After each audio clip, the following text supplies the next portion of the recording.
आपल्याला नेहमी एक चॉईस असतो. तो चॉईस घ्यायचा की नाही आपण ठरवायचं. त्याला संधी म्हणतो आपण साध्या भाषेत, मराठी भाषेमध्ये.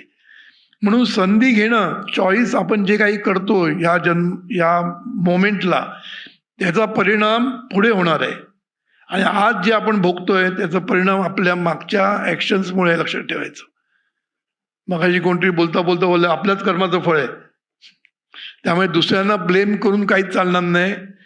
कोणालाच ब्लेम करून काय होणार नाही.